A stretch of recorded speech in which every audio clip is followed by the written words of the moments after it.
alors même qu'en la matière, il est clairement indiqué que seul le CSC, reconnu comme organe régulateur, peut prendre la responsabilité de procéder à la fermeture même temporaire d'une entreprise de presse. Malheureusement, l'opinion publique et l'ensemble de la corporation ont été peinés face à la quasi-indifférence de la maison de la presse et de son président, resté inactif en se contentant de publier à chaque occasion des communiqués laconiques de principe sans aucune portée véritable. Pourtant, l'une des principales missions de la maison de la presse est de veiller à promouvoir et protéger la liberté de la presse tout en œuvrant pour l'érection d'entreprises de presse viables et compétitives au Niger. Les différents classements de l'ONG internationale Reporters sans frontières en matière de respect de la liberté de la presse ont toujours relégué depuis 2011 le Niger en queue du peloton du fait simplement de la place peu enviable réservée à celle-ci par l'ensemble des gouvernements qui se sont succédés sous la 7e République. Le fonds d'aide à la presse, consenti par l'État pour soutenir les entreprises de presse au vu de leur vulnérabilité, avait été méchamment suspendu pendant plusieurs années avant d'être plus tard attribué indirectement aux bénéficiaires selon des mécanismes décriés par l'ensemble des acteurs.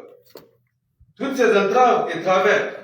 causés à la liberté de la presse n'ont pourtant jamais permis de capter l'attention du président de la maison de la presse au point de l'amener à battre le pavé, comme il a eu l'audace de le faire pour demander la réhabilitation d'un monsieur pourtant passé maître dans le bafouage de la liberté de la presse. Comme il l'a si bien démontré, à maintes reprises, alors qu'il était tout-puissant ministre d'État, ministre de l'Intérieur, avec la signature du sauf-conduit de notre camarade et confrère Baba Alpha et la fermeture sans raison valable du groupe de presse Labaye, qu'il refusa de réouvrir malgré l'intervention d'une décision de justice ordonnant cette réouverture. En tout état de cause, le collectif des organisations socio-professionnelles des médias et journalistes pour une presse libre, 1, se désolidarise de cette prise de position du président de la maison de la presse qui n'engage que sa personne, tout comme il se désolidarise du document concocté à dessein et inspiré par le président de la maison de la presse et consorts pour faire croire que la liberté de la presse serait mise à rude épreuve au Niger, alors même qu'aucun indicateur ne permet à ce jour de le démontrer.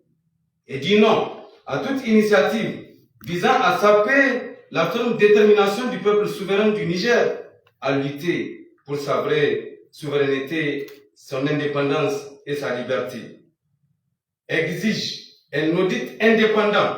de la gestion de la maison de la presse, devenue depuis quelques années un machin aux mains de certains individus et groupes d'intérêt qui en ont fait leur chasse gardée en prolongeant la durée du mandat de 2 à 4 ans et en modifiant les critères d'éligibilité pour le candidat aux différents postes à pourvoir. Retire notre confiance à l'équipe dirigeante actuelle de la maison de la presse, présidée par M. Ibrahim Harouna, pour félonie et tendance politique affichée en tant que président de la fêtière des organisations socio-professionnelles des médias.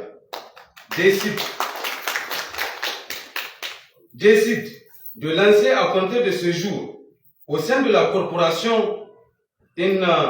pétition en vue de la destitution du bureau actuel de la maison de la presse qui œuvre plutôt à liquider notre cadre organisationnel à travers les agissements irresponsables de son président.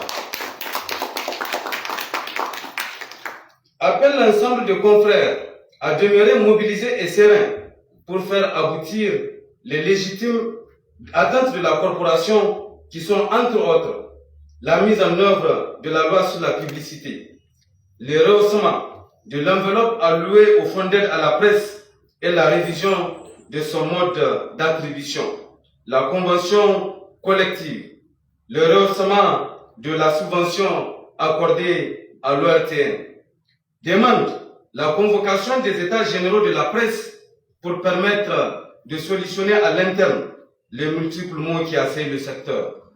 Appel à la création d'un cadre de concertation et de dialogue permanent